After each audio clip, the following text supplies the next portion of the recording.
Hey everybody, it's your host of the Sith Timeline, Dr. Dana Martin, and welcome. It is Tuesday. It is a little after 8 because we had some technical difficulties as we always do. Welcome, and on this show, we have a very special guest. I mean, Zane, you're very special as a common co-host, but our real special guest is DJ Elliot. DJ Elliot, thank you. Welcome to the show, my friend. What's happening, sir? Doing good. Hey, what a week that you've had, and what a weekend for Star Wars fans for sure. So we're gonna have all kinds of fun stuff to talk about, but I need to touch real quick on our other two people who are normally here. Cameron, I had to look who else is in the show. Cameron is out tonight, and so is Debbie, but it has nothing to do with you, Zane. I think you're still frozen. What's up, David? Hey, if you want to join, I just popped that into the AV chat. Darth Zane. All right. So yeah, let's just start with who you are. So you are a jack of all right now, doing all kinds of things with your business. But here at the Sith Timeline, we talk about stuff like, oh, hold on, Darth. We got someone that just Garrett. Hello, Garrett. How are you doing? I'm good. And now I've got to click this. I'm wearing my Georgia Aquarium Luke, I am your otter shirt. Nice. So yeah, DJ Elliot, we're going through talking about how what you do. So aside from being a DJ, which as I stated in pre-show, I put you were going to be on the show, and they were like, yeah, we know that guy, DJ Lobot. So tell us what you do, why it's Star Wars, and about that love. I got started with Star Wars back in 2010. Prior to the Disney acquisition, I was working at Walt Disney World. I've been in the Orlando area since '97, since I left college, which was where I know you from. Shocker. Yeah, got involved after Star Wars Celebration because of Disney, and then have just been involved with Star Wars and Lucasfilm ever since. So. Yeah. Nice. The short, that's super cool. The abridged version, yeah. The joke is like you started out as a trash can, just at Disney, which is awesome. I love that place. I didn't go the first time to Disney World until I was in my 40s, and the very first time I was there, this gentleman really gave us the hookup, and we were kind of celebrating the passing of someone very close to us. And whenever we showed up, he had nothing but cool things to have us do to keep us entertained, keep our minds off of that loss. So thank you for that, my friend. No problem. But yeah, so college, we went to college together for a little while. I wanted to, if you don't mind, share just a kind of this is how it used to be thing real quick, maybe. There we go. So we were in choir together, choir tour to set this up, right? We also did Godspell together, didn't we? We did. Oh, well, yeah, I played in the band. I think you were in the show. Correct. Yeah. Yeah. Oh, yeah. I did that, son. Sorry, I didn't tell you. So this is Steamboat Springs, Colorado. Steamboat Springs, Colorado. Yeah. This pretty much sums up the whole relationship.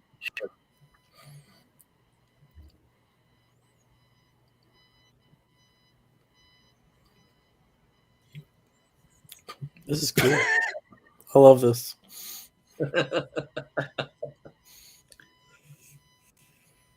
I don't know what else. There you go. Yeah, I don't know who those guys are. So essentially, yeah, I was RA, and he gave me tons of trouble, and that's what you do to your RA. Yeah, that's right. Make it all, if I remember correctly. Awesome. So, hey, we're going to start out talking about Phantom Menace for a little bit, and kind of break the ice with you and get your thoughts on some of this too. Garrett, welcome to the show. First, long-time listener, first time. No, just welcome aboard, my friend. So we're going to start. I started talking about this with you right before the show began. And those of you that do watch our show or listen on Spotify or wherever, know we have some really deep-seated feelings about the Jedi Order and their participation in the conversion and creation of Anakin Skywalker. And I want to get y'all's thoughts on something that I noticed, never noticed before. And it was when he says to No, who is it? Obi-Wan. And he says, "Our own council, we will keep." The Jedi's. The council has agreed. You can train him, but I don't like. F you. You're not going to train him. And I was blown away. I'd never heard where Yoda was like, "I feel this way, but collectively, we're going to let you go ahead and do this." And I think that preemptive BS is a part of all the poor Anakin had to go through, is setting the tone right there. Boom. Hey, I know you look up to me. I don't like this. So I'd love to get y'all's thoughts on that, because I never noticed that until this week. Don't be bashful. I'll be honest. It's been a couple of years since I last saw Phantom Menace, but it still sticks out very strongly in my mind. I mean, Phantom Menace was the first new movie that I saw in theaters, after the re-release of the original trilogy with all the special editions and all that. It's actually the movie that made me and my best friend best friends to begin with, which is a fun story, and I'm sure I've told it on More of the Stars a couple times. But anyway, the thing I've noticed about that is that there is, Palpatine makes a bold statement in Episode 3 about the Jedi being dogmatic, and he's not wrong. Mm-mm. Although, to be fair, the Sith and their rule of two and all the other things that they do to consolidate power, also incredibly dogmatic. Pot calling the kettle black, or in this case, less than black. I don't know how it works with dark side, light side. But the idea that Yoda was against it, he obviously was outvoted. And I want to say that I feel like Mace Windu may have also been one of those dissenting voices on the council, because he was never fond of Anakin to begin with. Like something rankled them, and it, especially with when they were doing the testing, and he was obviously missing his mom, and he was really connected. I don't know. It's just, I think the way that they treated him, and the way that he was sidelined a lot of the time, like you see this through the Clone Wars, you see this through especially the 2D miniseries that was put out back in the early to mid 2000s. There is a lot of verbiage that makes that kind of puts Anakin in a derogatory mindset. Like he's already been put down. Like and it's more of do as I say because you have to. And for someone who's coming out of that slave lifestyle on Tatooine, that's just more of the same. Mm-hmm. Yeah, you traded one slave master for the Jedi. In Watto for the Jedi is essentially what you've done. That's a great point. Like I saw this really funny meme the other day with Qui-Gon looking at Anakin, and he's like, I think we could do something with you. And Watto's in the background going, no, take him. Oh my goodness. So you started a few years after, right? Your kind of foray really as Lobot and all this was a few years after the Phantom Menace, if I'm not mistaken.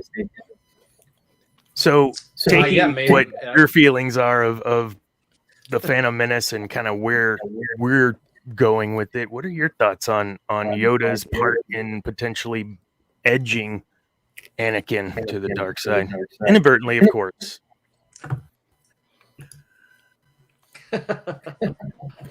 I don't know.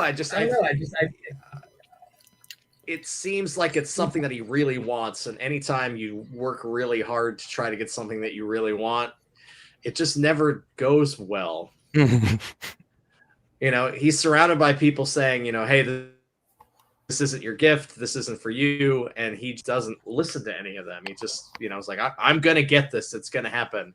And then, but doesn't necessarily want to follow the rules. Like, hey, you can't be with anybody, so I'm going to secretly get married and not tell anybody about it. I don't know.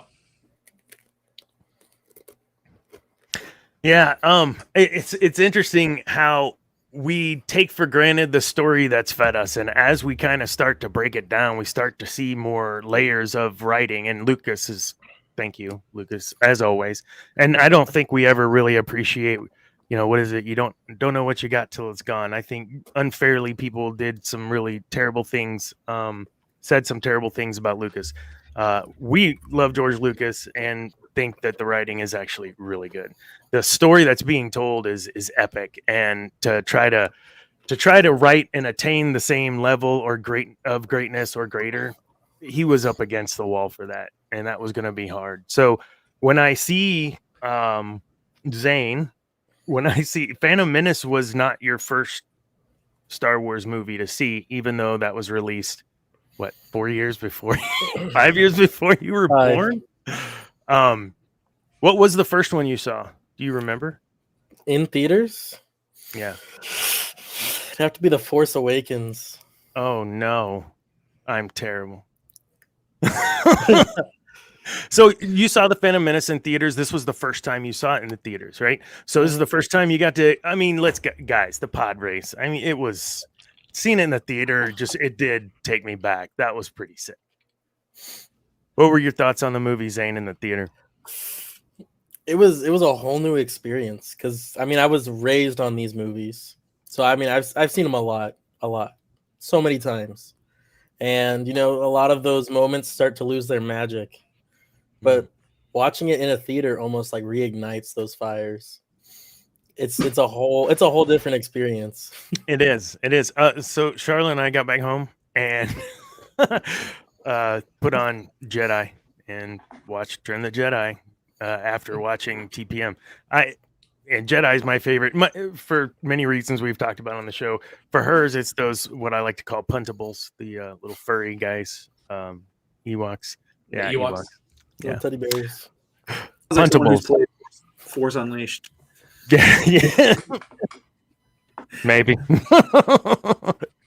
Awesome.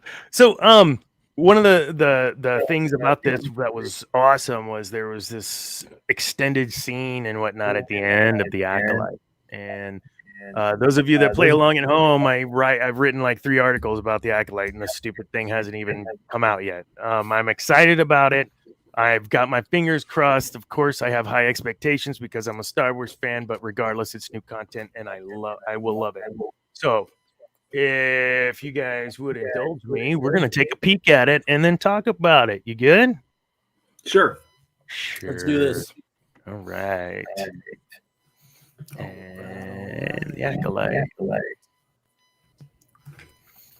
Oh, I guess it should. You should probably, share your screen. Oh, hold on a second.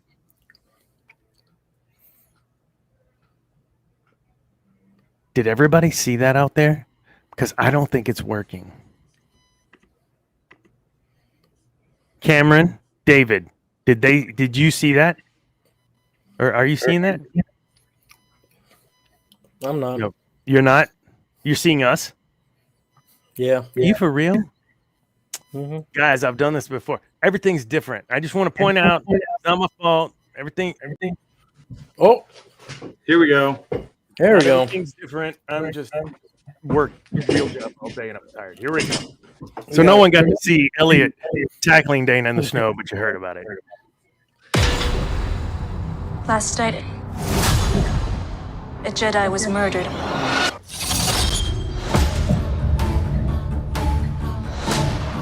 The Jedi justify their galactic dominance in the name of peace. But that peace is a lie. This is not the one. This is not. Jedi are being hunted. This is not what we saw at the end of the movie, is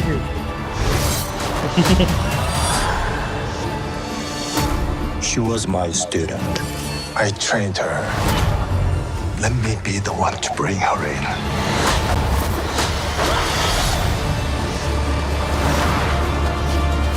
I sense this is only a small part of a larger plan.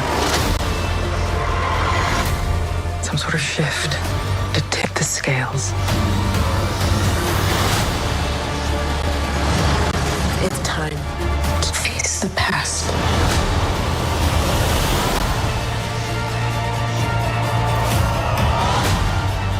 Destiny is not decided for you by an anonymous force. If you want to pull the thread and change everything, then pull it.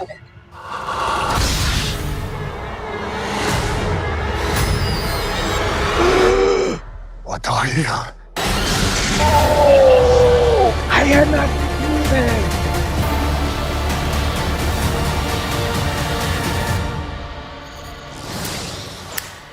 Oh my goodness! No. I already have more theories. Get to the chopper!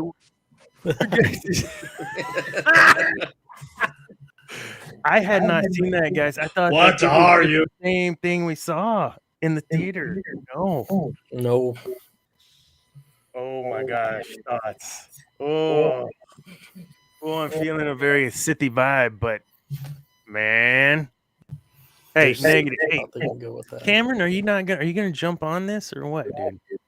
Look, I'm putting all your stuff. I am be better than what? Okay. Yeah. Talk to me about this mask guy. I got to find out who's behind the mask. What are we thinking?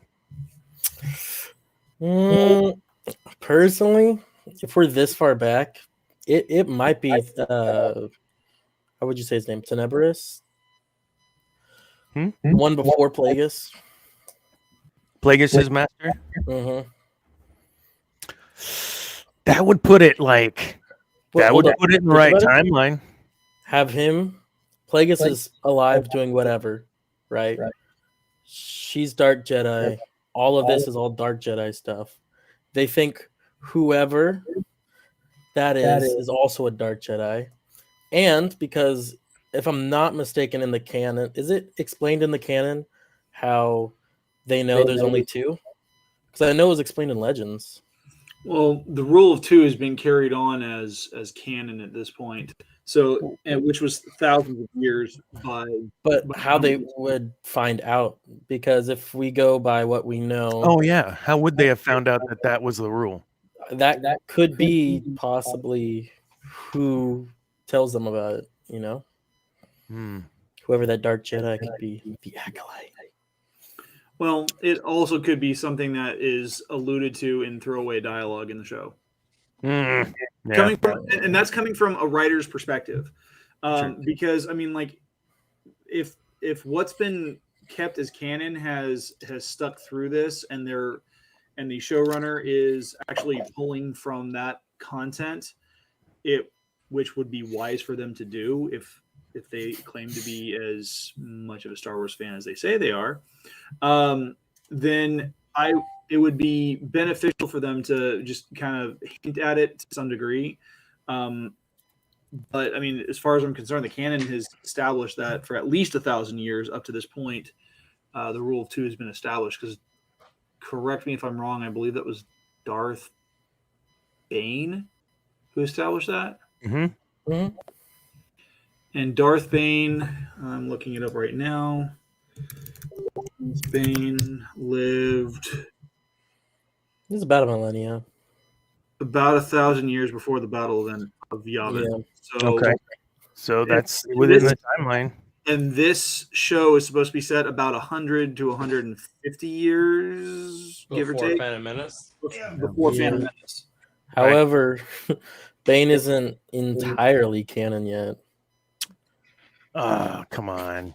We've had the deleted scenes from Yeah. Clone Wars, and I'm pretty sure I don't even know if he's been name dropped. But the rule of two's been dropped, and unless they change who the rule of two is. So here's the fun stuff. So tell us, we're gonna segue into some stuff with Elliot here. So the Acolyte's a big deal right now. This new Rey movie's a big deal right now. We love to speculate. We love to talk about this stuff. And you just got back from South Africa, did you not? Correct. Yes. Tell me about that Comic-Con or celebration. What was that? Oh, no. So it's Comic-Con Cape Town. They do 2 Comic-Cons in South Africa each year. Comic-Con South Africa, which is in Johannesburg. That's in September. And then Cape Town is in April. So Cape Town's the smaller con. This is its second, going into year 7 of the one in Johannesburg, and my guess in probably 2 or 3 years it'll be one of the largest Comic Cons in the world. Wow. The big fight is everybody talks about, is New York or San Diego the biggest Comic Con in the world, and the answer is neither. Wow. Either. The biggest one is EXP. They do the same numbers as both New York and San Diego in a year. They do in a 4-day weekend in Brazil. So pop culture internationally is much, much bigger. And you're looking at like an entire continent does one Comic-Con a year. Here in the United States, we probably have 10 Comic-Cons every weekend somewhere going on. So it's just not, Right. It's not even a fair comparison, but we are getting geared up and ready for Star Wars Celebration in Japan next year. So, I mean, tickets just went on sale. I think they're still available. I think only, ironically, get your money figured out right now. It's actually the expensive part of getting Japan is the flight, but once you're there, it's very, very reasonable.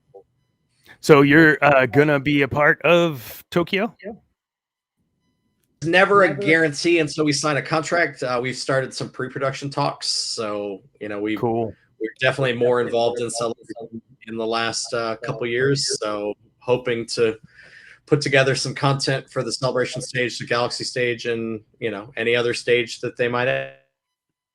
Heck yeah! So Twin Sun stage, all that. Absolutely. You're just a little broke up there. Okay, you're back. So wanted to keep this a bit going. You so just got back from there. You're going potentially doing some Tokyo stuff. I had mentioned it all started with a trash can. Do you mind just the quick and dirty on that? How you went from starting to work at Disney, first of all, why after what we were doing, and then kind of where you're at today. So I don't think we've ever talked about it. I got kicked out of school. I didn't know. I don't think we've ever talked about school and was told not to come back. So I went and did an internship at Walt Disney World in the fall of 1997, and while I was there, I got a letter from the dean that said we don't want you to come back. So I stayed in Florida. Kept working at Disney, and eventually through the years started DJing. I apprenticed with a guy out in Florida and became a DJ at Disney, and then met one of the guys in charge of the robots at Walt Disney World. So he hired me. I was pushed to Talking Trash Can, West Palm, Peepa the recycling bin, and R2D2, including the R2D2K, which was the one with the Mickey Mouse ears. Oh, nice. So I did all of that. And so while doing Push the Trash Can was when we reconnected.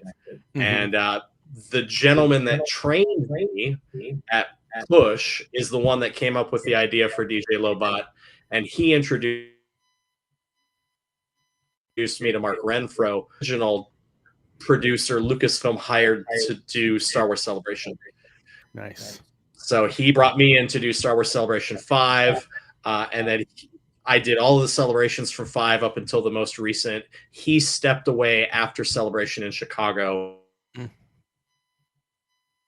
And then producing the rooms after that. So we did London and Anaheim, or Anaheim, London. So, and now Japan.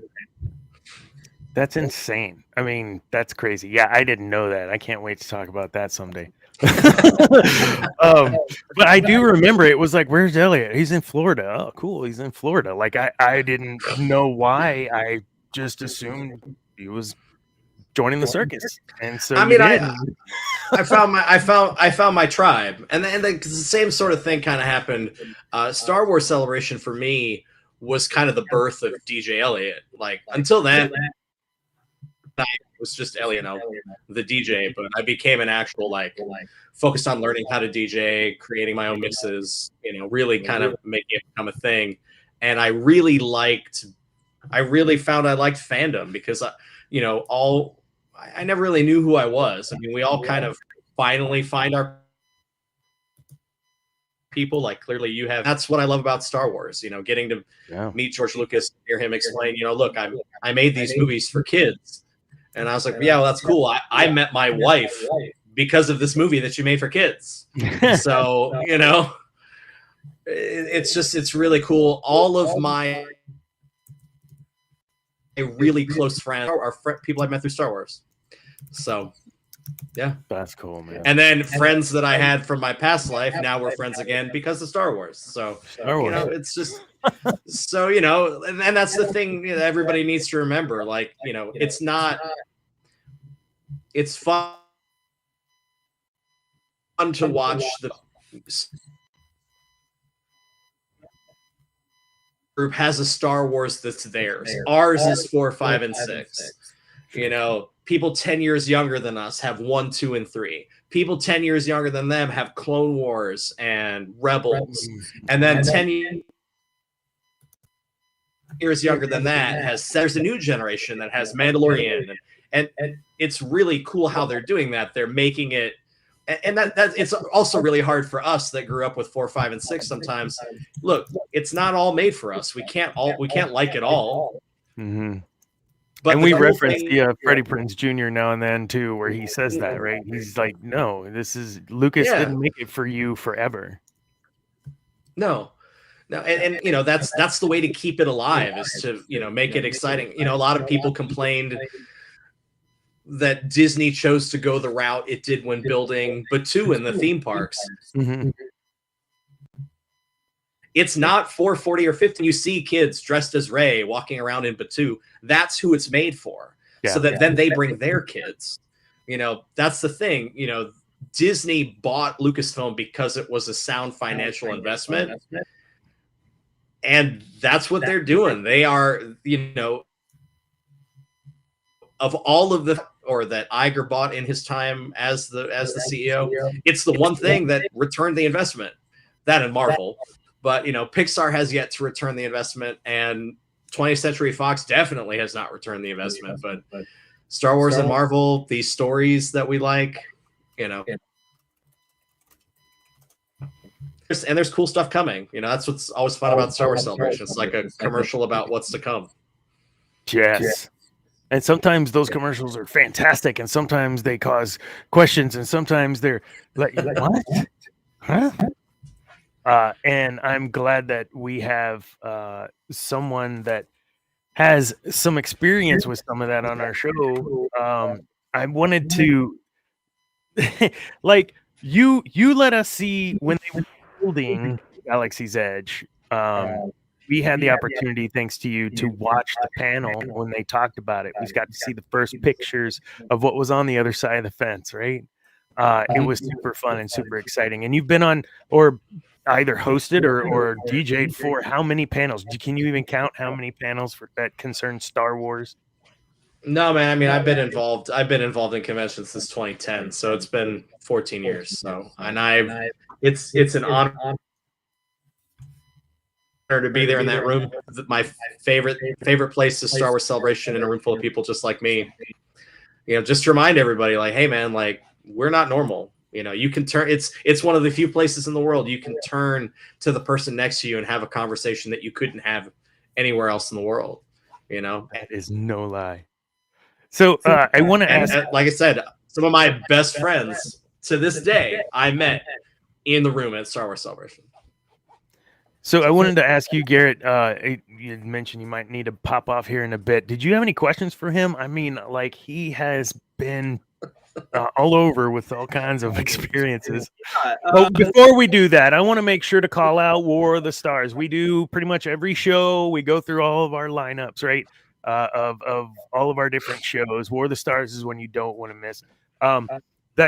Do you want to give a quick synopsis real quick about your show to all of our listeners?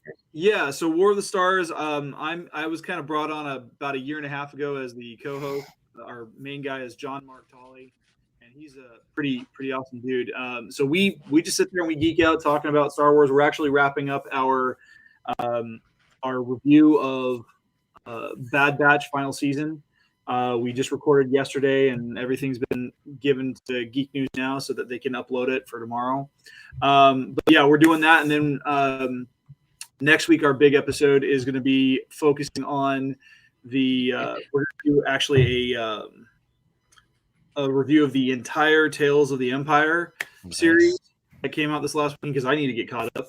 And we're going to do like what our favorite episode was versus what our least favorite episode was for that whole show.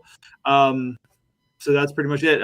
And we actually just celebrated 7 years. 7 years. 7 years. Yeah, that's right. I saw that. That was freaking fantastic. Yeah, That's it was awesome. pretty cool. Congratulations. Just in time for May 4th. Heck yeah. Yeah. So my question for you, Elliot, is obviously you've been to a lot of these celebrations. The only one I've been able to go to is the one in Anaheim in 2015 because that was the first one back here in the States. And what was your favorite memory from that event? I was there for the Saturday session, and it was insane. It was intense. I loved it. Oh, Anaheim was. Which one was 2015? That was the one. It was 9 years ago. It was right when they were starting to announce Rebels, and they had they're showing like exclusive content for Force Awakens because it hadn't come out yet. So my moment at that convention was the premiere of the Force Awakens trailer. That was the first time we saw that, and they played it twice, but they played it so loud the first time they shook the projector out of focus. That's awesome. And it was so cool to look. So because I'm up on stage and behind the screen, I couldn't really see it. Trying to I was kind of looking up like that at the screen, and Philip Kelly, who's one of the stage managers that works with us, tapped me on the shoulder, and I looked back at him, and he pointed. And as I look over, it's JJ and Kathleen watching the trailer. So I'm standing there watching JJ Abrams and Kathleen watch their trailer. We took a little photo of it with our phone, which I ended up years later giving to both Kathleen and JJ. That's cool. And then just hearing people scream at the Chewie was the moment that grown men sobbing in the audience. And there's just never going to be another moment like that, because if you think back to that trailer, it had all the things in it we wanted to see. We saw the Millennium Falcon fly around. We saw Han Solo. We saw Chewbacca. We saw what we wanted to see, and it just... Oh, and the joke, we also saw Constable Zuvio, who we only see in the movie for a very, very short time. Yes. But he made the trailer. My good friend Martin Keeler, who I met through Star Wars Celebration, has a Zuvio museum in his bathroom in his home in London. And Pablo Hidalgo has visited the zoo. He calls it the Zuvium. So if you're ever in London and you want to see the largest collection of Constable Zuvio memorabilia, visit Martin Keeler's bathroom. I'll get right on that.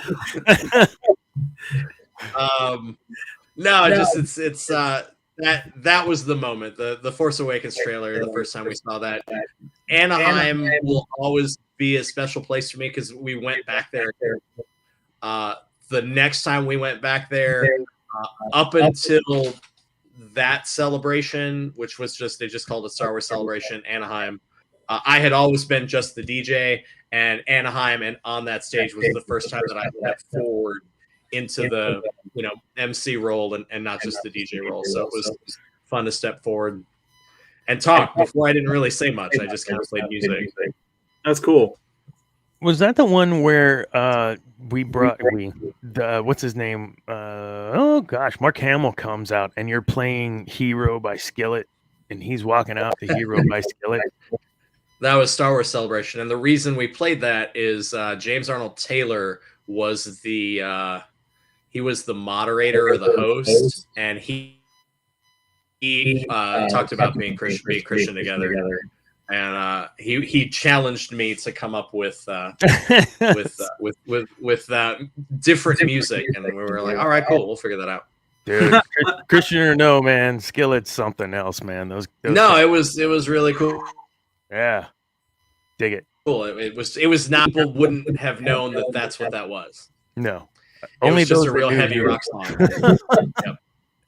I got it, and it was perfect because, and as Cam, if he's still listening, will attest, Luke is his guy, and Luke was my guy. You know, so when you see Luke for the first time after not seeing him for 20 plus years, like it was an amazing moment. Just you're kind of taken back, right? Regardless of how your thoughts or feelings on the character and what was done. There's a moment in The Force Awakens where you're like, okay, yes, Cam, we get it. Okay. Oh, awesome. And Mark Hamill's just the greatest guy too. So I've been very fortunate to get to know him. That's kind of the weird thing about doing this as long as we've done it is like, people recognize us and that's cool. We're like, oh, hey, good to see you. How's going on? It's just, and then being in the rotation of Comic-Con, bumping into them again, and they're just like, oh, hey, what are you working on now? It's weird. There's lots of some of my favorite moments in my life have happened backstage at Star Wars. Oh wow! Celebration. Just some of the stuff I've got. Just it's been really. I've been really, really fortunate. And and people that ask me, hey, have you met George Lucas? Yes, the very first time that I met him, I ran off stage and legitimately ran into him. And I remember my face like getting stuck in his beard. That's fantastic. George, I almost knocked him over. I think I still have a George beard hair somewhere. Yeah. Yeah. And then getting to talk to him backstage, he was just like, hey guys, it was a really great job. He's amazing. Yeah, we talk about his storytelling and his ability to put two and two together in ways that others may not have thought of, or if they did, they just not doing it just the way he does, and it's just amazing. Zane, do you have any questions? I have go ahead. I have one kind of big question, and it has a follow-up question if it's true. Do you read any of the Star Wars books? I did, man, because it's all, I'm the same age as, Dana. So, I mean, that's what we had. That was it. Okay, then the follow-up is, like, what is your favorite, either book or kind of series / era, if that gives you room to work with? Hold on. Think on that 1 second. Thank you, Garrett, for joining this evening. He just left. But he had to pop off. Thank you, Garrett, for joining. You guys catch War of the Stars. They said they'll be popping off another one here pretty quick. Okay. I mean, all those first Timothy Zahn books. I mean, that was. That was what we had. I remember those because I'd really gotten into the first three movies because they were out when I was a kid. I was born in 1977, so my mom said she took me to see Star Wars, but I don't remember it. I don't actually remember watching any of them in the theaters, but I remember watching them on VHS and getting the toys and playing with the toys. But then I remember, getting older and reading the books, and then Marvel did the comics of the books, and I was a big comic guy, so I read those too, so it was good to see, what I thought I saw in my head so that was cool too. And then it was just, also really fun too, to get to know Tim and talk to him about, his stuff. And, he's so excited to see now, Thrawn show up and stuff, it's really cool. had some opportunity, you know, I got to know pretty well, and to hear him sit around and talk about, you know, him and Filoni when they talk about like which direction is Star Wars going and do we have to come up with new stories, and both of them are like, do you know how much content we have in Clone Wars to pull from? We have so much stuff to pull from. We have all these books and comics. Like, we don't need to come up with stuff. There's tons of stuff. So it's cool to see some of that happen. You know, that's one of the reasons I like The Mandalorian, is because, you know, John and Dave are such huge Star Wars fans. So to see, you know, like a toy pop up is a, you know, as, you know, like all stuff that inside those shows just make it enjoyable to watch. So, you know, it's the nods to keep us old folks, you know, into it. Like nothing's funnier than watching the Mandalorian sit in the cockpit of the, you know, Sandcrawler, and he's, you know, ducking down. You know, Jawas are tiny, so of course it'd be this little tiny. It's just, you know, and here he is, you know, chasing the Sandcrawler like, you know, the video game. You know, it's just neat. It was neat to watch all of that and see the nods and stuff. So there's plenty of material, lots of stuff to get pulled from. You know, clearly you've read some stuff. Apparently Cameron's got a question. Yeah, so Cam just can't help himself. Yeah. Well, first of all, hold on. I got to call out Cam. 1 second. We come back to you. Zane, as soon as he asked this question, you know, just chilling, being a good interviewer, you said Timothy, and you didn't even finish Othi Zahn. Yeah. And he was just like, all right. Yes. His absolute favorite. Thrawn is Zane's absolute favorite character. Oh, and what a such a great portrayal. Like, just yes. And you know, if you watch Tales of the Empire, pretty good. Just very momentarily there, but so good. That's all I needed. So, you know, it's you know, such a great casting choice too. So, favorite piece of Star Wars media. Okay. I have a really weird love of the original Star Tours. Really what connected me to Star Wars the most, because, like, again, I watched the movies growing up, but that's the one I stumbled across when I was on vacation with my parents at the theme park, a like test and adjust of the ride. So I got to go on it before like it was open for park guests, but only like, you know, maybe 100 or 200 people a day. So I got to do it early, and I just remember riding it over and over and over again. Because I was kind of a Disney kid, so, you know, my parents we always came to Disney, so that's probably my favorite Star Wars media. I'm close. I guess Star Wars media. That's really the cool part about Star Wars is, you know, it all sounds the same. You know, they all kind of go after that iconic John Williams score, and, you know, it's great. You know. I liked Andor a lot. Yes. I thought that it didn't necessarily feel like Star Wars. That's why I'm excited about Skeleton Crew, because I didn't like the trailer that we saw makes it look like an old 80s Spielberg movie, and so when it's a really good story set in the Star Wars universe, because you could tell, you know, that was kind of Andor. It was this political kind of whodunit drama set in the Star Wars universe. Like, why not talk about that? That's kind of the cool thing about Acolyte too, is it's in the universe and it's history, but it's so far back that most people haven't really thought about it. So it's going to be cool to see. So yeah, I mean, I find it really hard to get into the animated stuff just because I'm not a huge animation fan, and you know, unfortunately, when Clone Wars came out, it's not in order, and as someone or ADHD, like, it's just really hard to focus on a storyline that's all over the place. And I remember Dave telling the story about why it's that way, and how he'd walk into George's office and be like, "Hey, this is what we just worked on," and he'd be like, "Yeah, but what's going on with Yoda?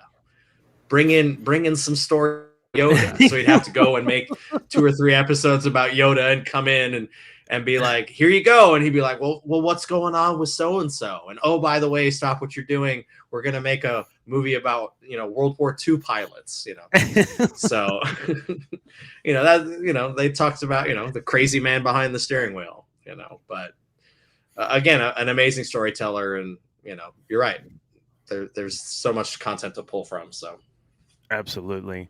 You talked about Mando, and we talked about Community and stuff, and so I have a TikTok that we just went offline just now, but we broadcast during the show, and people can join the show. And one of the friends of the show, her name on here is No One Broken on TikTok. She has a special needs son, and they live in California, and they're able to go to Disneyland quite a bit. So this is a video. I asked her permission to share this. It is her special needs son meeting Mando. So you want to talk about bridging gaps and creating joy in ways you could hardly even imagine for your own self.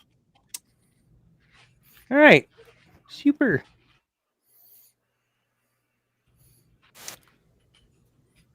Are you sharing? Hold on. Because I can see it. So, hold on. Wow, look. How about that? There you go.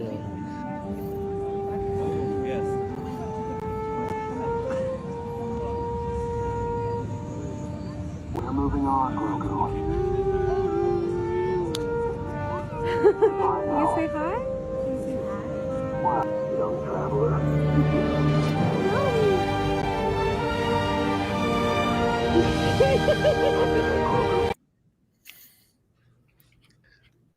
Damn.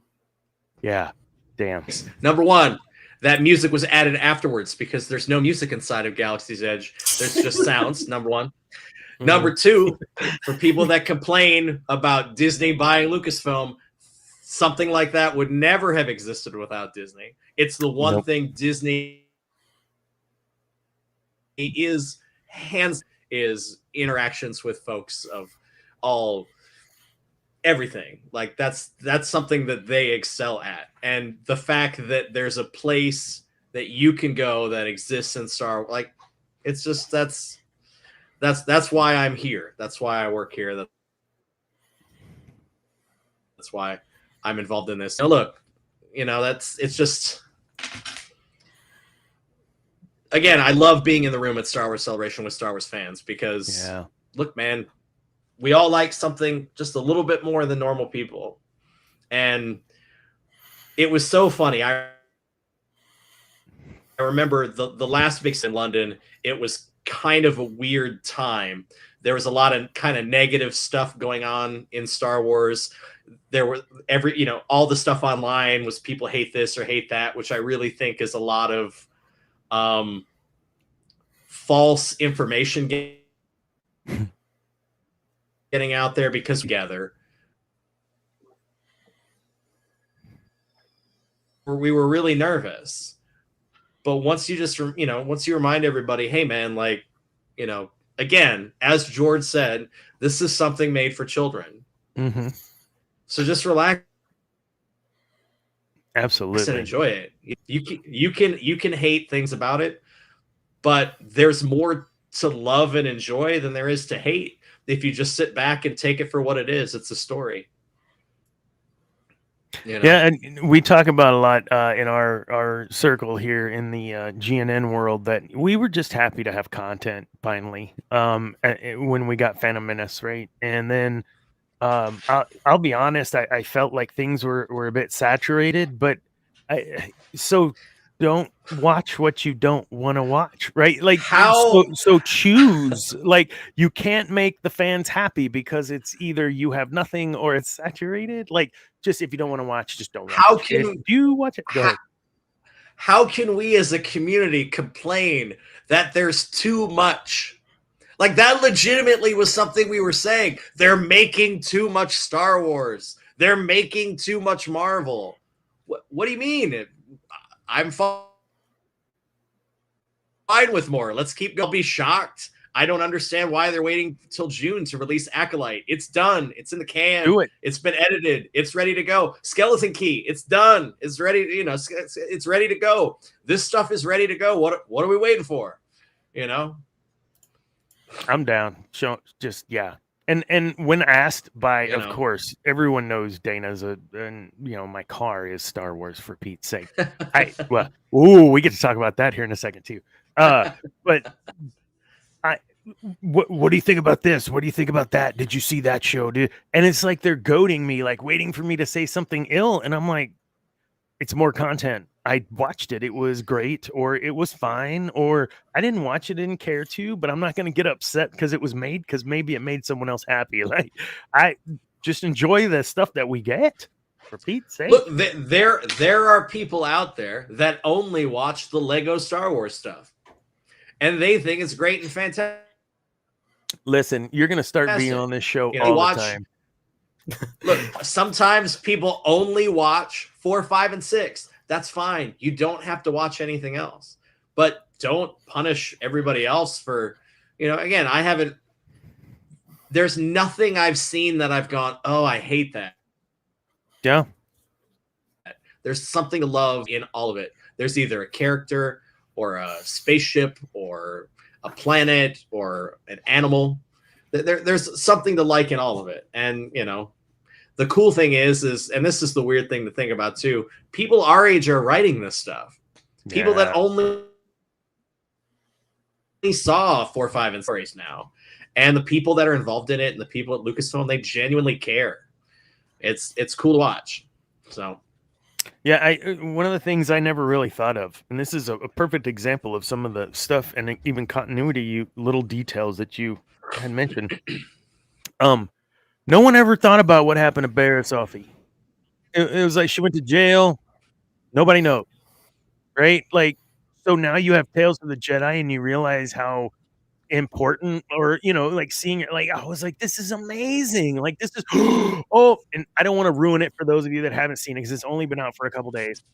Just know, you hear me on this show talking about like reconciliation and redemption. There you go, Cameron. I'm bringing it up again. Redemption arc and this sort of thing. Dude, Barriss, oh my God.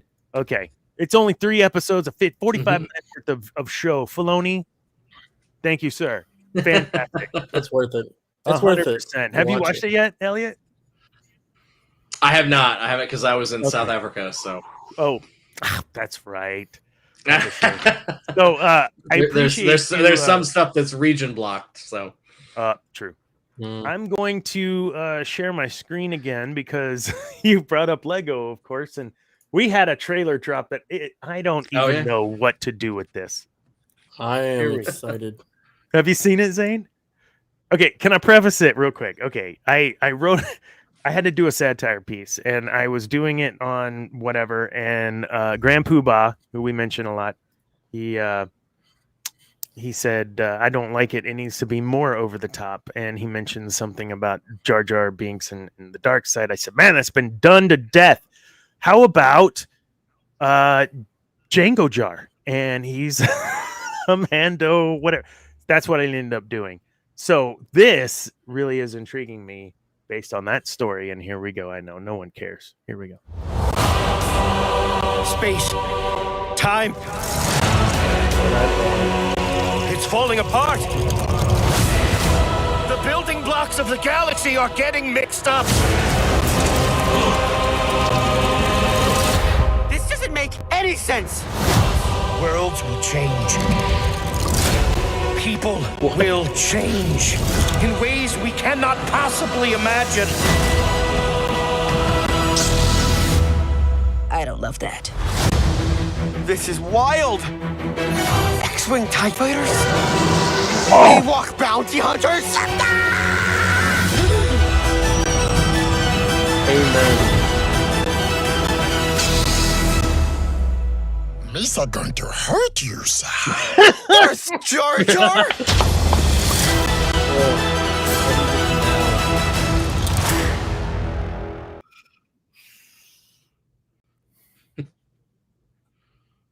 The musical chairs. One more. There we go.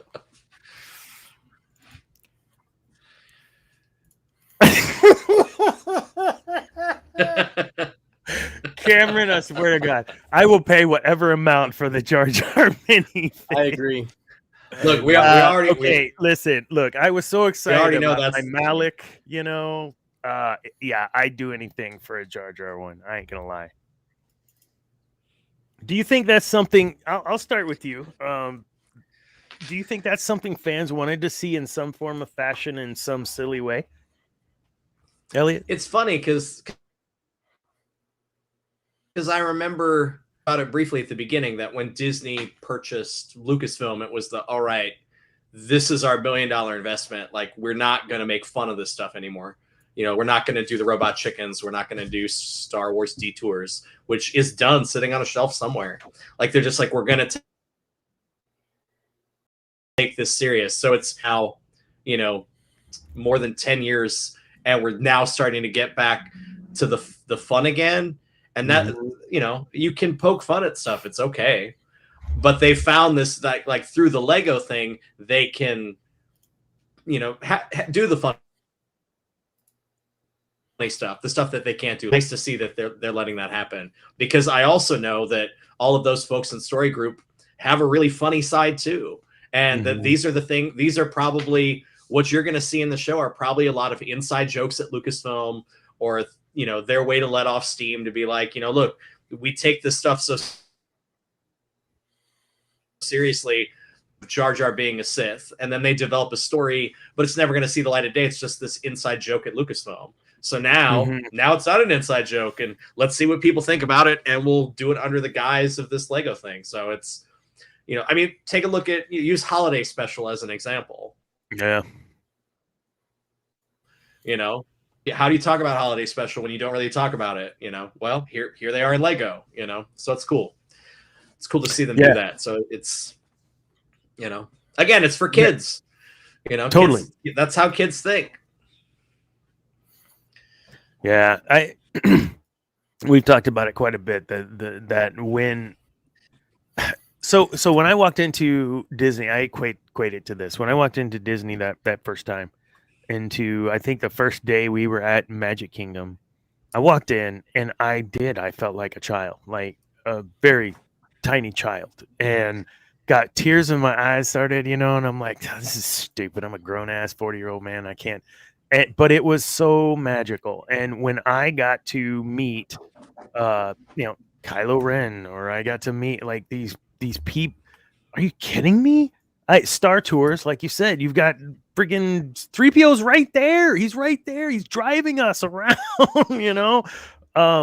There's so many things magical that can occur now that couldn't occur in the way that they can, right? So because of the investment, they now can do things like what we saw with Noah Broken's son, like we see, like you see with these kids, and oh my gosh, you're part of these events where I'm sure you have a story or two of just something like that touched your heart, you know, where there's these people just falling for these actors, and they're humble, like Mark Hamill, and he's like, nah, dude, yeah, I'm the Jedi guy, but you're this. Do you have any stories like that you'd like to share of something that was really kind of a big deal for you to see? May not a big deal for anyone else, but for you it was. I have so many Star Wars stories, just moments. I remember one of the ones is we got to deal with Carrie a lot. You know, Carrie would be backstage with her dog and drinking her Diet Coke, and, you know, smoking her cigarette even though she wasn't supposed to smoke inside. You know, really. Who's gonna tell her no? Super nervous about going out on stage, and the minute that she crossed onto the stage, it's like all of that worry would just go away, and she'd be brilliant out there. And I remember a celebration. It was in Orlando, and they went to questions from the audience, and she had just whole kind of inappropriate talk about somehow she said something about menstruation or something like that, and the whole audience is laughing, And she's like, well, I hope there's no kids in the audience. And then they go, well, Elliot's out there. He has a question for you. And I'm like, hey, Carrie, I'm here with Steven. He's 7. And she'd be like, oh, Elliot, why are you doing this to me? And she was like, well, you see, menstruation, it's kind of like a train station, kind of like a thing. And she was so quick and so funny. You know, it was just that was cool. Oh, geez, I'm going to have to look up his name. He played the bad guy in Rogue One. He's been in a bunch of stuff. Mendelsohn. Yes. So he's at one of the celebrations. He walked out in the outfit. And so he's in the Krennic outfit? Normal. Correct. He walked out dressed as Krennic with the cape, and he came backstage and he's changing, and he's not completely dressed, but they start playing the trailer for the first time, and he's like, oh my God, are they playing? And we pulled it up on the screen backstage. And so he's sitting there watching the trailer. And again, I get to watch these guys watch the first time on the trailer. And the first time he sees himself walk on screen, he goes like that. And I was just like, this is so cool. And then the trailer ends and he just looks at me.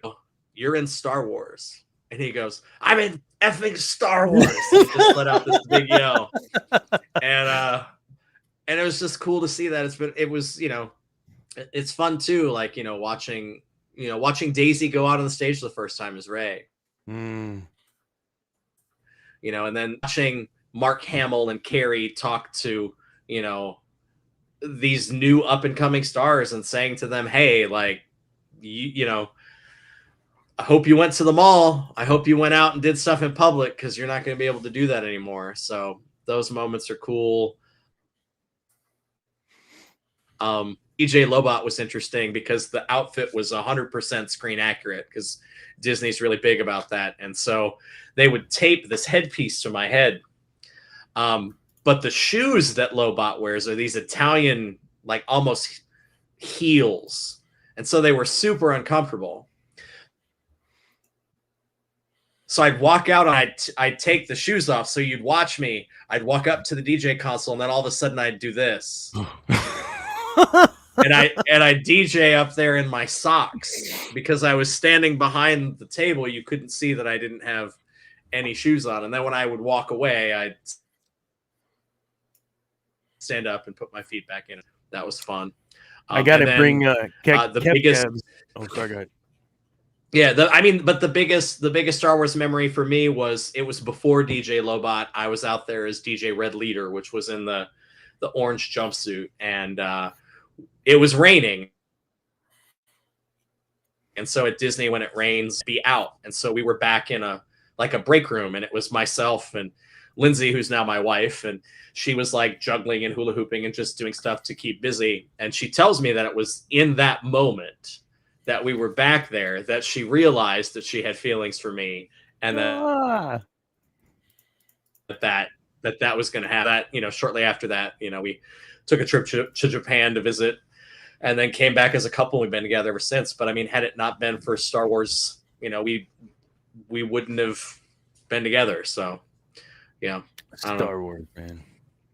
Yeah, man. No, and I think it's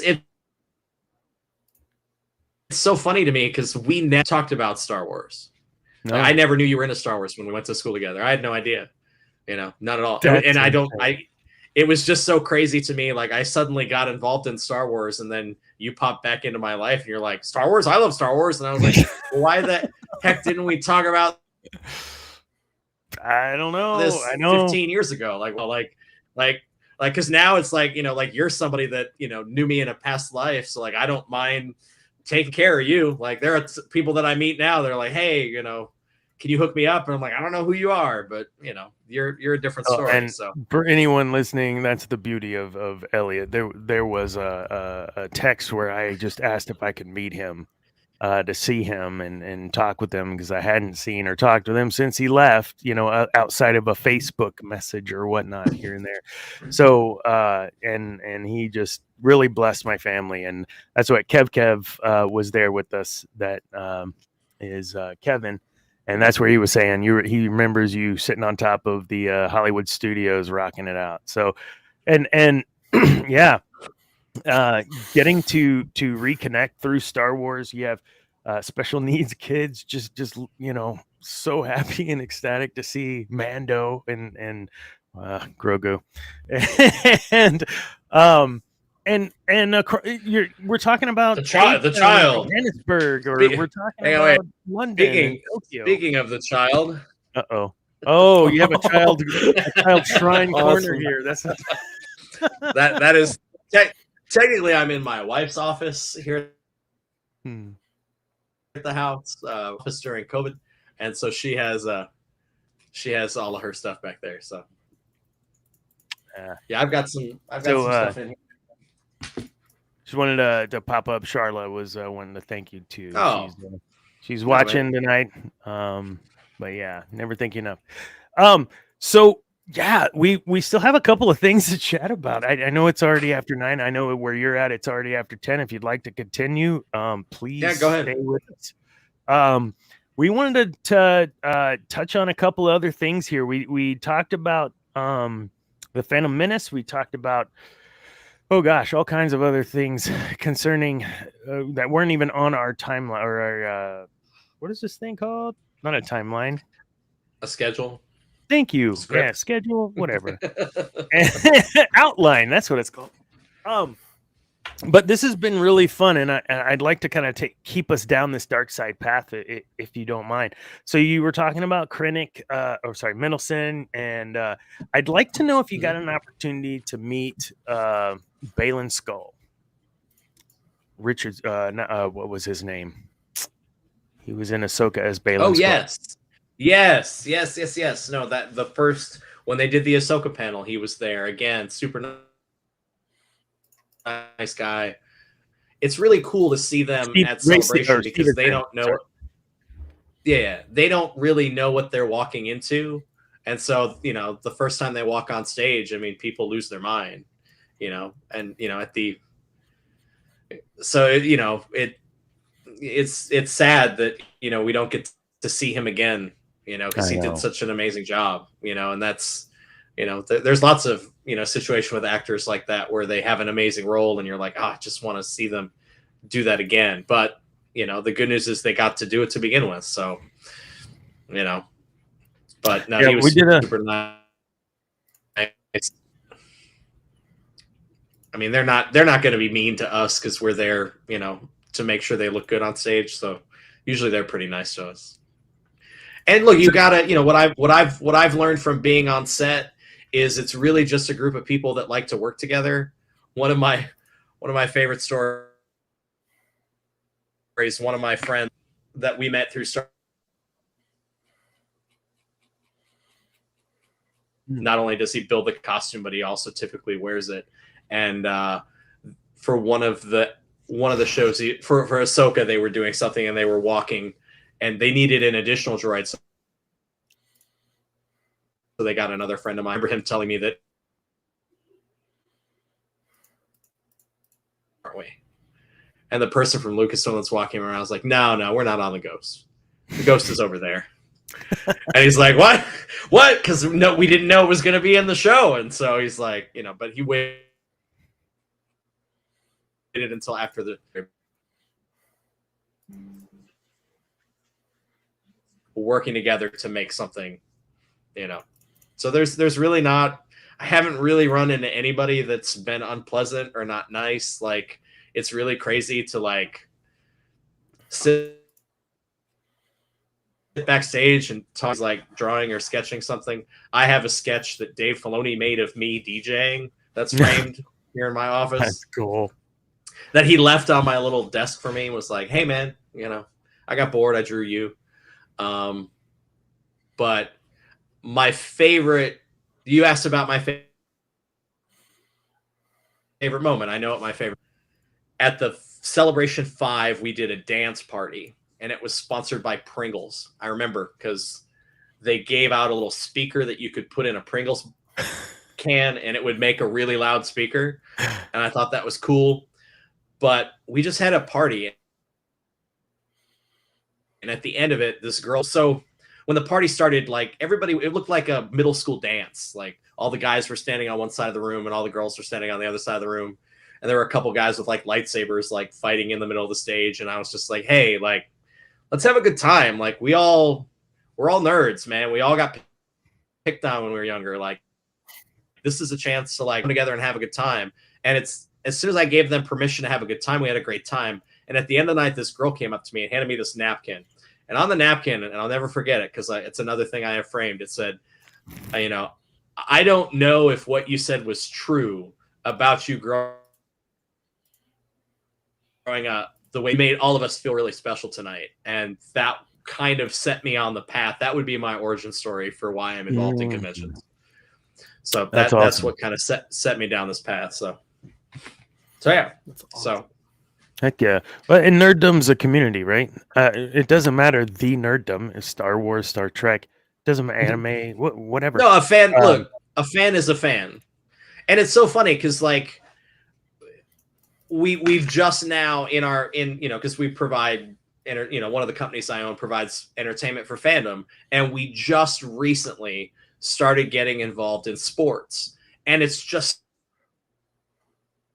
so different. In the sports community, we did a wrestling event, we did a baseball event. When people show up at those events, they know everybody in the room likes the same thing that they do because they're wearing the same outfit. Like they're wearing the jerseys and they're just like, yeah, man, high five. Like it's just such this amazing energy. And then when you go to these Comic-Cons, dude, and there's little cliques and all this stuff, and I'm like, hey man, like if I can figure out a way to make these fan events feel like sporting events where everybody's on the same team and everybody's having a great time, then we win. And because ironically, the job when we were in high school are the ones that get it and understand how to be part of a team and have a great experience together. So it's weird to be kind of tell all us geeky people like, hey, we have a team and it's called fandom. So here's how you act in fandom.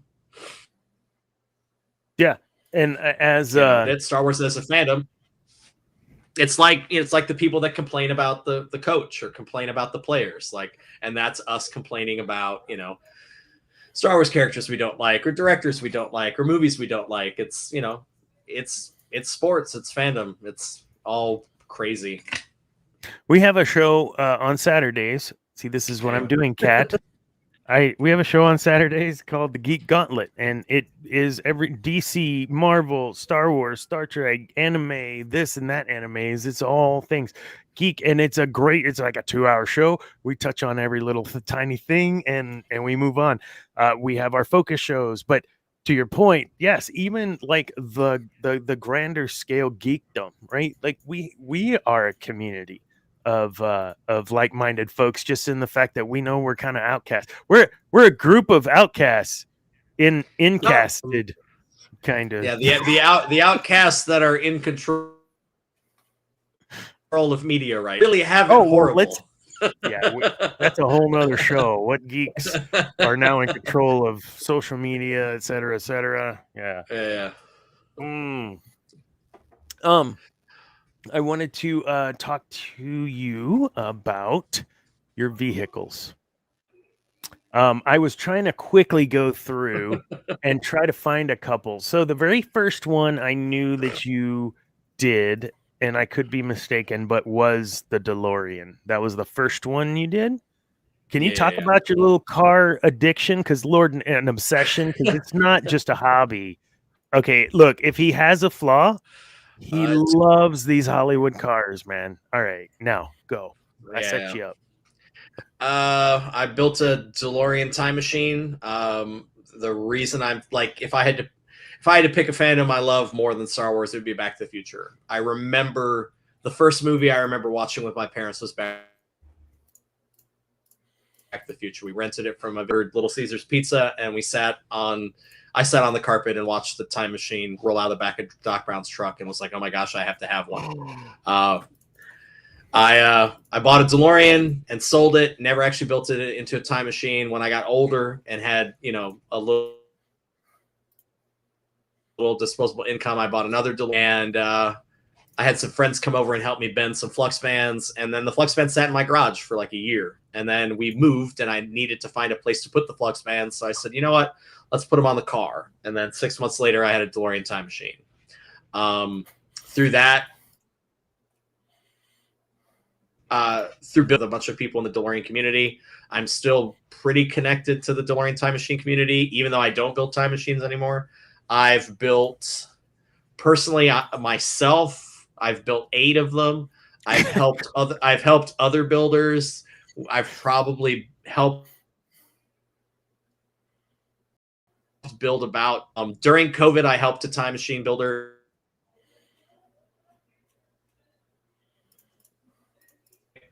stayed in business. That's how I was able to provide for my family.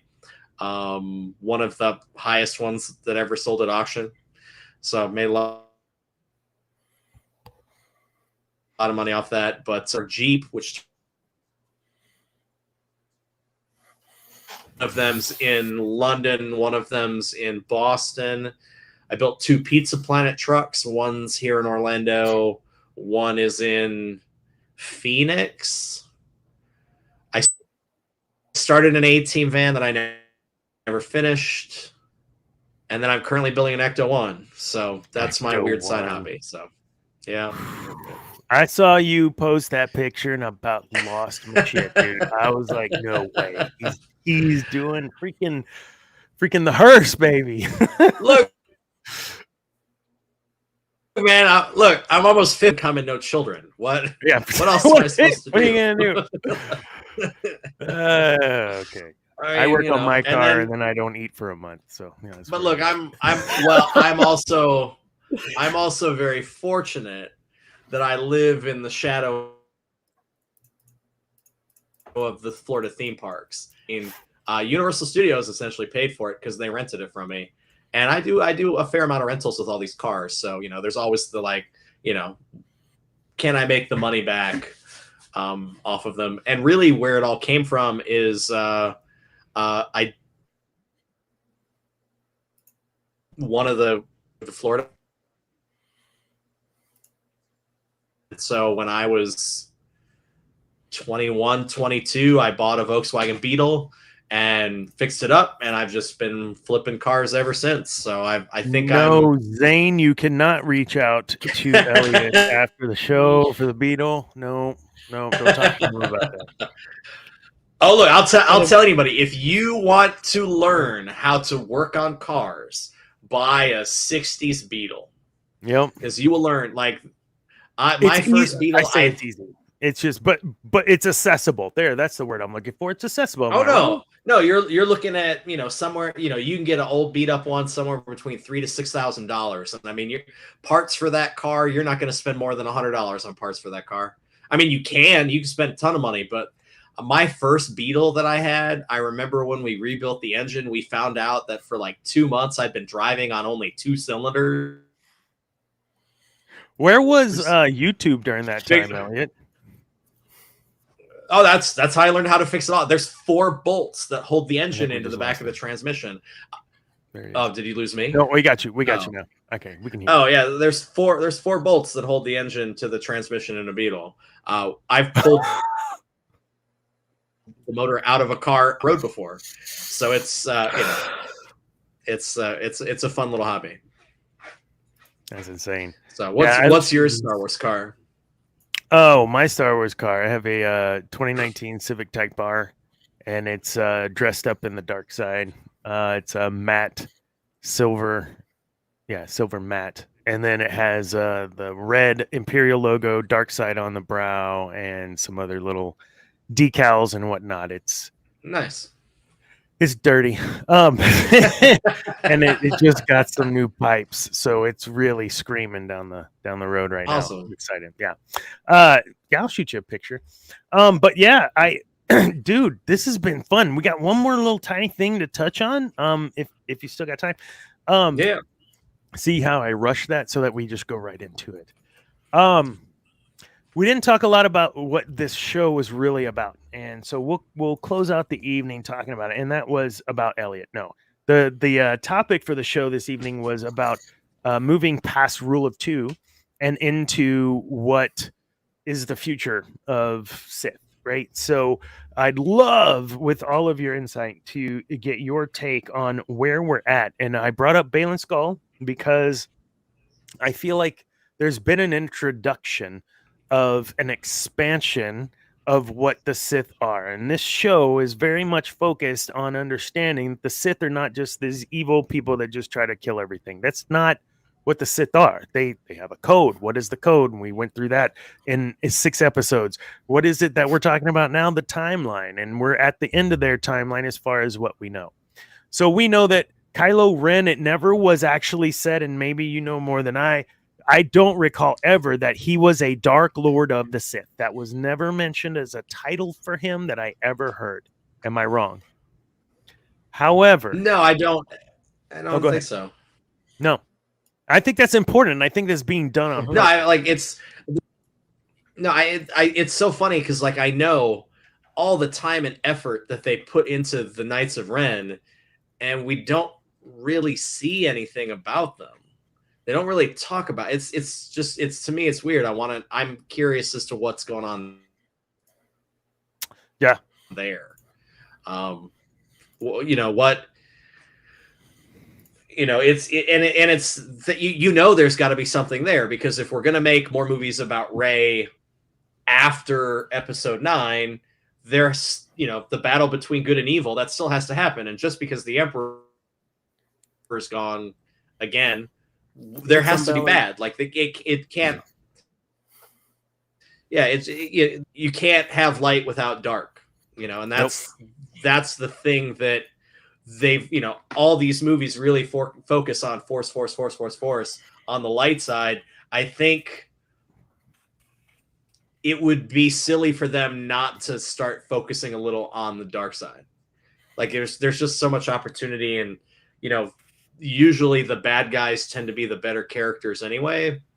So it just leaves a lot open for, you know, some of the best character development is in these bad, you know, look at the Anakin arc. Yeah. You know, it feels kind of rushed in 1, 2, and 3, you know, but you know, I don't know. It's interesting because again, you know, you get like the big one. You can't have a light side without a dark side. Like you can't eliminate it all the way. It can't be completely gone because people are always going to be tempted. I mean, that's basic storytelling 101. You go back to the Bible, good and evil. Like that's how we're built as a society, good and evil. So you got it. I love that they're starting to walk that line a little bit, though. You know, Balin and Shin are not. I am no Jedi. Ahsoka, I am no Jedi. And I'm not saying there's gray. I'm not going down that path. I'm just saying that perhaps we were talking about the dogmatic views of the earlier in the show, right? Maybe both sides get it wrong in their understanding of the Force, in that the father and the son and the daughter, we've talked about that quite a bit on the show, that the balance in the Force that Anakin can, now that he's in the world between worlds, maybe there's something to that, right? Maybe that the real true balance occurs even in you, Elliot, right? Even in me, even in you, Zane, there is that duality of, I feel like I want to do X. Well, is it good or bad? Well, it really isn't good or bad. What's my intention? What do I want to do, right? That's your motivation. That's what determines whether it's for the better good or the worse of people, whatever you want to say, however you want to call that. So from what you're saying, and Zane, I'd like for you to know your thoughts here. If in fact we are beginning to see more development of dark side, to give it more of an understanding that it's not just a cut and dry black and white, this is just a person that is evil. What are your thoughts on where you think they're going to take the Sith? This is important because, as we just said, Kylo Ren, they never talk about the Knights of Ren. Yes, we want to see a separate show on that. That would be fantastic. But what about the Sith? because it was the Jedi, as we talked about in 2 shows ago, and then you had the Jedi Civil War, and then you had the Sith, and then the Sithari, and all this stuff. So what are your thoughts, my friend? It's Wait, they've already written the movie, right? The Rey movie, or are they still writing it right now? Do you know, Elliot? I don't know. I don't. I mean, I know the situation. No. I think the next big movie focus is this Mandalorian one. I think that's the next, and I know that they're starting to get stuff together to potentially, they're in like pre-production on that one right now. So okay, because it was originally going to be TV, so it just now it's we're going to do it a movie. All right, cool. Mm-hmm. I just didn't want to miss something before I asked Zay that question. He's like, "Yeah, Dad, dummy, it's in this article. It's already done." No, I think strictly Sith speaking, the next Sith is going to be a bad guy in evil. I think that we are starting to see them draw that line where we know people muddle in the middle, and it's not a distinct. Here's a 1x1 square, and right down the middle is the line. No, it's more like here's this 1x1 square, and a third is where the light side is. Maybe a third on this side is where the line is, but there's this big chunk of middle, and this is where the Knights of Ren are going to be. This is where the Acolyte, who is potentially like a dark Jedi, was going to be. I think the Inquisitors, I think this is where they might take the Sith in the future. They're going to make them more prominently evil and have their non-Sith be the connecting link between them and either the Jedi or whatever humanity is there. That's an interesting take. Do you pull that from your experience within SWTOR? Or yeah, that's what I thought. Little. Yeah. So I don't know. Elliot, did you play any of the Star Wars games? Not video games. Yeah, I got into those, but none of the other stuff. That's what I'm talking. Like video games. Like, what was your favorite Star Wars video game growing up? Oh, geez. Rogue Squadron. That was mine. That was fun. Good one.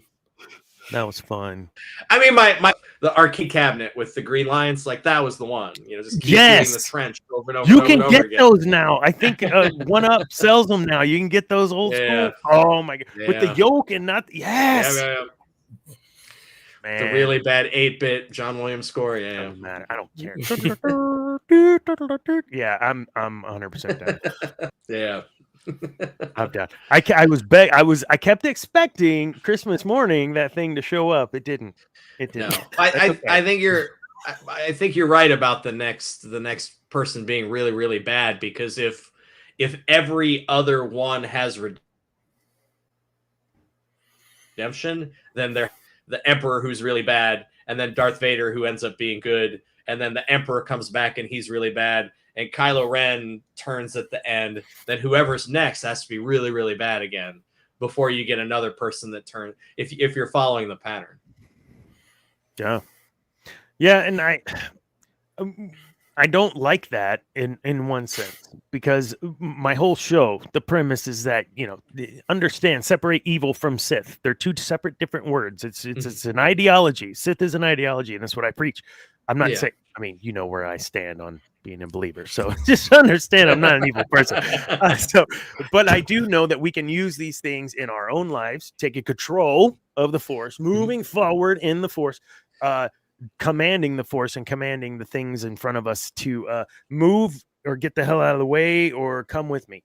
And that's the way the Sith were. If I could get a Sith of, let's say, nihilist evil caliber with the intelligence of a Revan for this new evil, whatever you want to do, whatever you want to call them, if I can get a blend of nihilist and Revan, you've got me sold. And because there really is no reconciliation or redemption arc for one like Nihilus. They're just, to me, there just can't be. He consumed planets, okay? And for Revan, we know his story arc. There's, redemption, etc. Crazy. But I want the intelligence of Revan, the strategist of Revan, and the absolute just unhinged craziness of chaos of Nihilus. I know Nihilus is one of your more favorites as well, Zane, and Revan for that matter. What are your thoughts on a combo, something like that, where there isn't going to be redemption? I mean, you brought up a great point, Elliot. I think I don't know if I'd agree with Nihilus. I'd say more of a Scion. I like the idea that this person is such powerful and so consumed by the dark side that he is literally both killing himself and keeping himself alive through the dark side. But imagining something like that kind of evil and dark side presence being matched with Revan's intelligence and his strategic ability, like that would be what I'd more like to see. Yeah. Some of the writing in the legend stuff, when we talk about the Force Ghosts, we brought up Exar Kun, et cetera, of the Sith, and there are some dudes that just straight up scare me in reading, right? So I'm in my 20s, 30s, whatever, and I'm reading these books in bed, whatever. Yes, Chewie dies because a moon crashes on him. Yeah, it's silly, whatever. Anyways, I'm reading these things, and I can't help but think if I were to make this set of movies moving forward, I don't know that I've got, based on the legends, I don't want to see the Bong. I don't want to see. I could maybe see Darth Krayt, but with what we were provided, I don't know if I want to see that. And I'm actually kind of curious as to what they might do with Rey and this other person. And I'm welcoming it. Is that wrong? I don't think so. You've got I guess the last point here, you have a franchise that we've talked about being, we went through the doldrums of not having anything, to where some fans say it was oversaturation. We say whatever content we're getting, we're just happy with, or this content isn't what we thought. This isn't my Luke Skywalker, may have been said on this show a time or two. So there's all sorts of things within the fandom, but it's undeniable that the power that Disney and Lucasfilm have to move an entire community it's undeniable that is there. And we saw it in the tiny short video I showed earlier this evening. We see it in the stories that you've told about how many people are influenced by Star Wars. I mean, really, in these places with thousands and thousands of people. What do you see on the horizon for Star Wars in, say, 10 years? I know everyone's looking in short because we have to hit those stakeholders, shareholders, and like, I get all that. Where do you see the franchise in 10 years?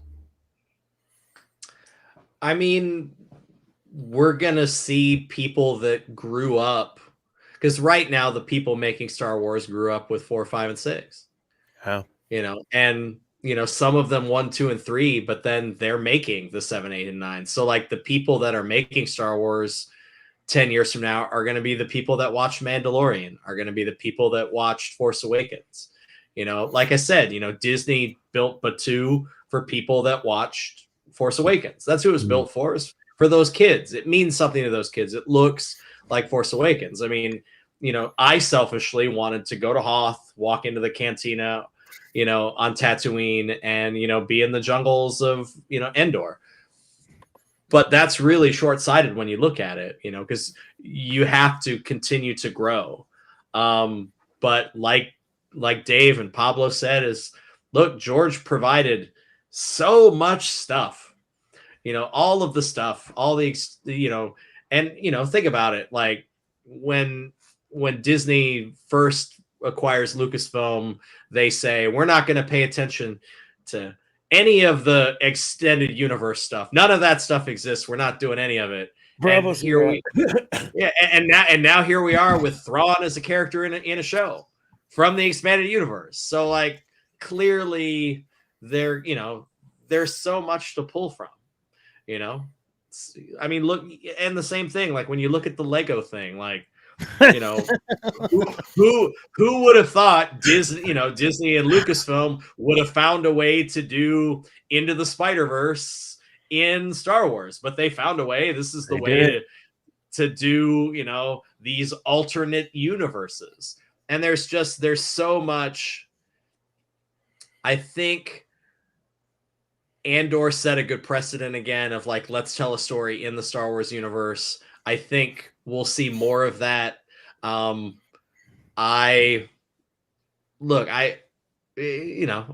It's kind of a cop-out that Rey is a Skywalker, because now you're saying that, the Force is only in a bloodline. And,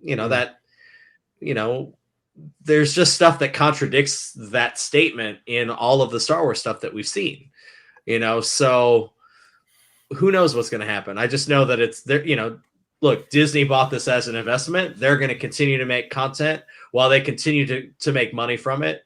We'll see new leadership at Lucasfilm. I mean, Kathleen is, I don't expect her to be around much longer, just because that's the cycle. Bob Iger's about to retire.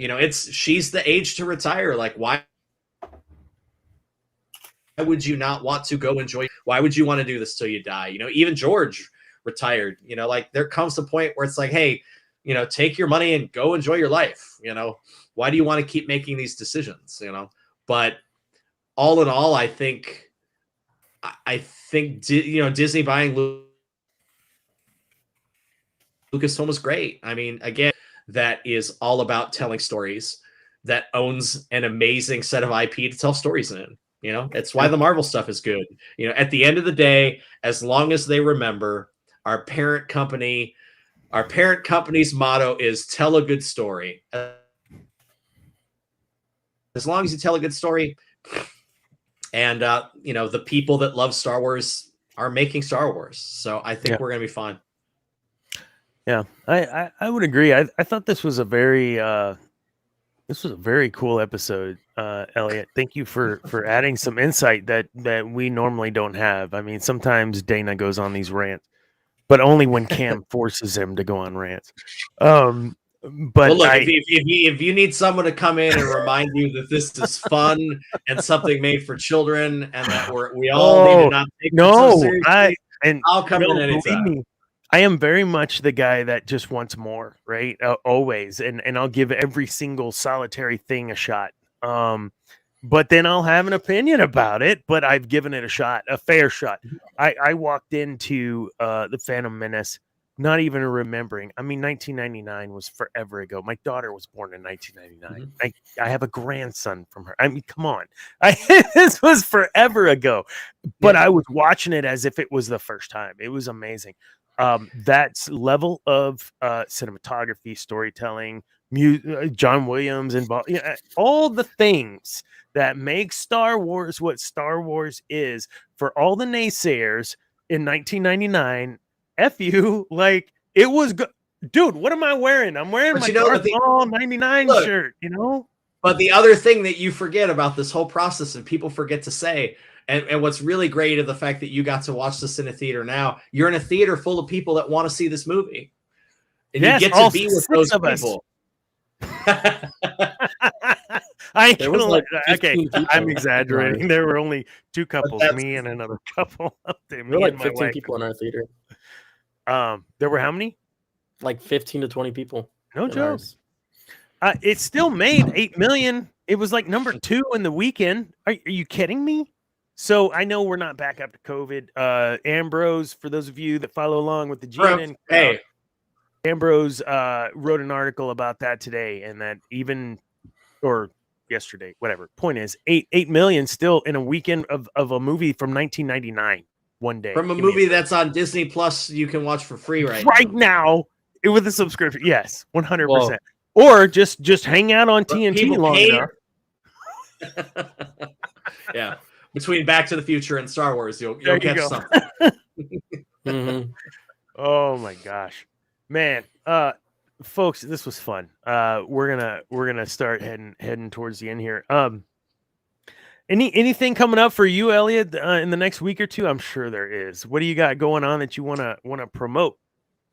I mean, the next I head to London the end of this month for MCM Comic Con, and then stuff at Disney starts picking up on the castle stage again for 4th of July this year, so that'll be fun. I mean, Florida July, just convention appearances.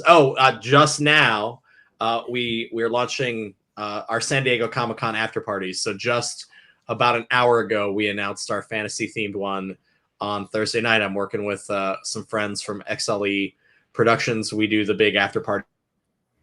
Awesome. At San Diego awesome. Comic Con, and so I'll be appearing there. So we've got 3 parties this year that we're excited about. Some amazing themes, a really nice. The entire downstairs of the nightclub is another club in itself, and that's going to have a theme the whole weekend. Last year it was themed around Barbie. Oh my goodness. This year's theme is. I'm just really excited I get to work with those guys, so it'll be fun. So playing music for playing other people's music and getting paid for it. Heck Oh, yeah, I dude. love No. Heck yeah. So if my boss is listening, our headquarters is in Carlsbad. Hey. I fly into San Diego. So can we please look at that schedule and have me there the week before Comic-Con so that I can just stay over for Comic-Con? Hey man, I can definitely get you tickets to the event. Not Comic-Con. And here's what I'm going to tell you: all of you people trying to go to San Diego Comic-Con, you don't need tickets to go to the actual convention. Just walk around San Diego. It takes over all of San Diego. You really want to see a busy, packed Comic-Con floor where you don't have to do crazy things to get tickets? Go to New York Comic-Con. It feels exactly the same. Very cool. So, but there are way cheaper hotels in New York. The coolest thing about New York Comic-Con is if you walked 2 blocks away from, it's just New York. Jeez. This is awesome, man. We would love. I say we. It's my show. They're just along for the ride. So I know I have some regulars mostly, but it's my show. Let's be honest, guys. So yes, Elliot, if you'd love to come on another time, we had such a blast tonight with you. And I'm gonna have to play the stupid clip now again of you tackling me because we missed it earlier. You are so lucky. Cleaned out my parents' garage. I found that video cassette that I made, and I digitally downloaded it to share with everybody. That was insane. I thought, and I filmed that whole time. And the funny thing to think about when you watch that video is it's edited like while I'm filming because I didn't have editing equipment. It was just hit record. It was crazy. And this was a trip. I ain't gonna lie. And then here is our fearless leader, R.A. Dana Martin. What's it all about, Dana? What's it all about, Dana? What's it all about? I had to give you the extra little plug there. There's Peanut. Yeah. Carl Linder, our buddy Peanut. He's a good dude, man. Shout out to you. Yeah, man. Elliot, this has been super fun, man. And Cameron, thank you for joining where you could. Every other guest, Charlotte, thanks for joining. Kev, this was fun, man. We got to bring you on for another show if you're willing, man. I'll reach out. Absolutely, it's nice. We're being positive about Star Wars. Hey, man. It's good. We are positive about Star Wars. If there's one thing before Star Wars Celebration. And one of my favorite posts was go see DJ Elliot wherever he is. Just go talk to him because he just loves Star Wars and loves fans, and you need to be his friend. And absolutely, I love that. And that's how I know people. So I have not changed our scroller at the bottom. I have had at the DJ Elliot the entire time. I want all 3 of the people watching right now to go. No, we have tons of people that actually listen on the Spotify's and whatnots, and for when it goes to audio, which usually is on Wednesday. Thank goodness. Thank you, William and AV. He pushes everything out on Wednesdays.